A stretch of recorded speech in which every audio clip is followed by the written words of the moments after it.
जय भीम मित्रांनो, मी पुन्हा एकदा आपल्या सगळ्यांचं स्वागत करतो माझ्या चॅनलवर. त्याचं नाव आहे बाबासाहेब 973. ठीक आहे. तर आपलं वाचन सुरू आहे बुद्ध आणि धम्म त्यांच्याबद्दल.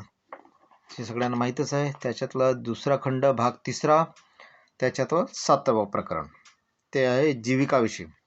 काय लिहिलं इथं बघा. जीवक हा राजगृहातील शाल्वती नावाच्या वेश्येचा मुलगा होता. जन्मल्याबरोबरच ते मूल एका टोपलीत घालून मातीच्या ढिगावर टाकून देण्यात आले होते,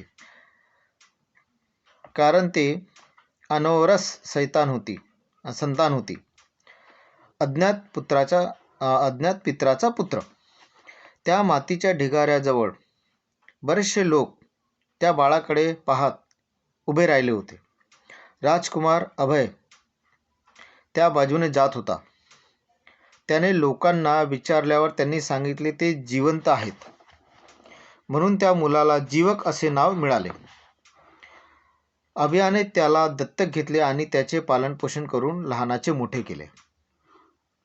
जीवक मोठा झाल्यावर आपण कसे वाचलो हे त्याला समजले आणि इतरांचे जीवन वाचवण्यासाठी आपण अधिकाधिक योग्य बनावे अशी तीव्र इच्छा त्याच्या मनात निर्माण झाली.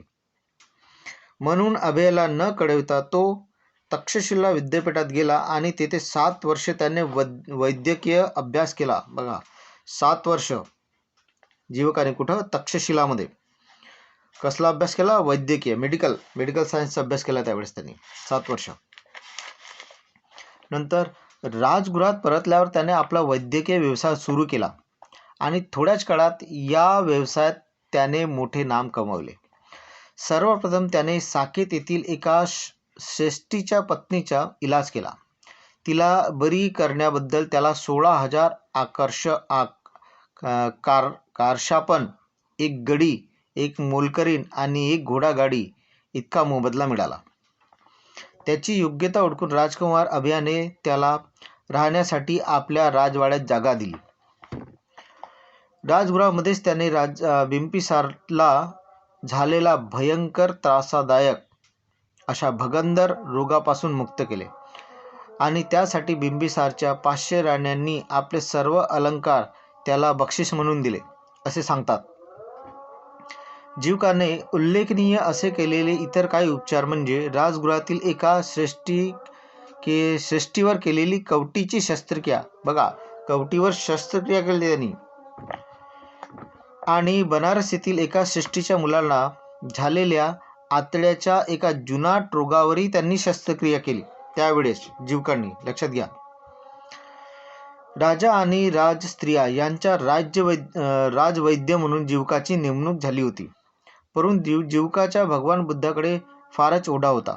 त्यामुळे तो भगवंताच्या आणि त्यांच्या संघाचा वैद्य म्हणूनही काम करीत असे. बघा, जीवक तो भगवंताचा शिष्य झाला. तो आजारी आणि जखमी लोकांना उपचार करण्यास मोकळा राहावा म्हणून भगवंतांनी त्याला भिक्खूची दीक्षा दिली नाही. हे बघा, लक्ष द्या याच्याकडे. बिंबिसारच्या अशा पद्धतीनं या चॅप्टरमध्ये लिहिलेला आहे. जीवक अत्यंत महत्त्वाचा चॅप्टर आहे हा पण. आणि लक्षपूर्वक ऐका आणि समजा काय लिहिलेलं आहे बाबासाहेबांनी बुद्ध आणि धम्मामध्ये. तर पाहत राहा माझे चॅनल.